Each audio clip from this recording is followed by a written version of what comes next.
نحمده ونصلي ونسلم على رسول الكريم اما بعد فاعوذ بالله من الشیطان الرجیم بسم اللہ الرحمن الرحیم ان اللہ یامرکم ان تؤدوا الامانات الى اہلها صدق اللہ مولانا العظیم وصدق رسولہ النبی الکریم الامین ونحن على ذلك من الشاہدین والشاکرین والحمد للہ رب العالمین۔ تمام احباب درود پاک پڑھیے۔ الصلاۃ والسلام علیکم یا رسول اللہ وعلی آلہ وصحبہ وسلم یا حبیب اللہ۔ الصلاۃ والسلام علیکم یا رسول اللہ وعلی آلہ وصحبہ وسلم یا حبیب اللہ۔ برادران عزیز، اللہ کے فضل و توفیق سے آج کے خطبہ جمعۃ المبارک میں جو موضوع ہم نے شروع کیا ہوا ہے جنرل الیکشن 2024 کے تناظر میں، آج یہ چوتھی گفتگو ہے۔ آج میں آپ کی خدمت میں جس موضوع پر چند باتیں عرض کروں گا وہ ہے کہ چونکہ یہ عین الیکشن کے دن سے پہلے کا یہ خطبہ ہے، اس کے بعد اگلا خطبہ جو ہے وہ الیکشن کے بعد ہوگا، تو چاہوں گا کہ جو ووٹ کی شرعی حیثیت ہے اور بحیثیت ووٹر جو ہماری ذمہ داریاں ہیں اس پر آپ کی خدمت میں چند باتیں عرض کروں۔ براہ راست اس موضوع پر گفتگو کرنے سے پہلے چند جو عمومی غلط فہمیاں مس کنسپشن جو پائی جاتی ہے ہمارے ہاں،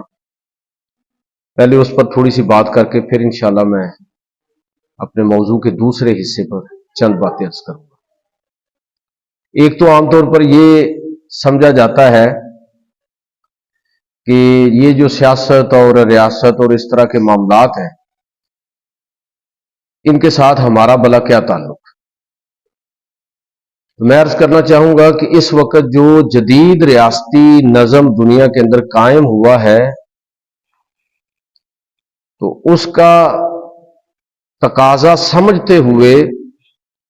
بہت آغاز میں پاکستان بننے کے متصل بعد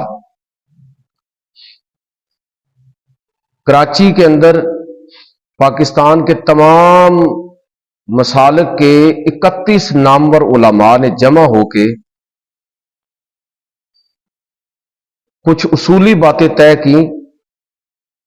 کہہ لیجئے کہ وہ جمہوریت کے حوالے سے 22 نکات ہیں 31 علماء کے، جس میں یہ اتفاق کیا گیا کہ اس وقت جو دنیا کے اندر ریاستی نظم قائم ہے اس میں نظام جمہوریت اس کو خلافت کے متبادل کے طور پر تسلیم کیا جائے۔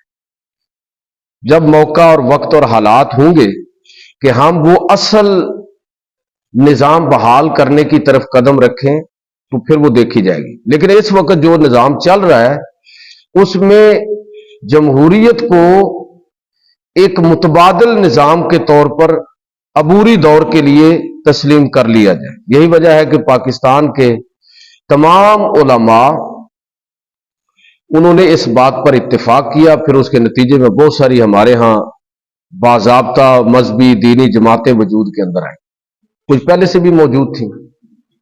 تو یہ جو انتخابی سیاست ہے اس کو ریاستی نظم کے تابع اور اسلامی جو نظام ریاست ہے اس کے تناظر میں اس کو باقاعدہ ایک دینی عمل قرار دیا گیا۔ بدقسمتی سے بہت سارے لوگ تقویٰ کے نام پر یہ سمجھتے ہیں، وہ اپنے آپ کو ہم کہتے ہیں کہ ہم بڑے متقی ہیں، کہتے ہیں یہ ہمارا اس چیز سے کیا تعلق، یہ تو دنیا داری ہے۔ تو اس چیز کو سمجھنا بڑا ضروری ہے کہ ووٹ اور مذہب کا آپس میں کیا تعلق ہے۔ اس ریاستی نظم کے اندر جس میں ہم جی رہے ہیں دنیا کے اندر، اس میں یہ ووٹ جو ہے یہ اصل میں دین کے تحفظ کے لیے آپ اس کو استعمال کر سکتے ہیں، بشرطے کہ ہمارا ذرا ٹریک ٹھیک ہو، ہم صحیح طرح چیزوں کو سوچیں، کیونکہ اوورآل جو پاکستانی قوم کا حال ہے وہ آپ دیکھ سکتے ہیں کہ شرح خواندگی کتنی ہے، لوگوں کے اندر شعور کتنا ہے۔ لیکن بہرحال ہمیں اقبال کی اس بات کو یاد رکھنا چاہیے کہ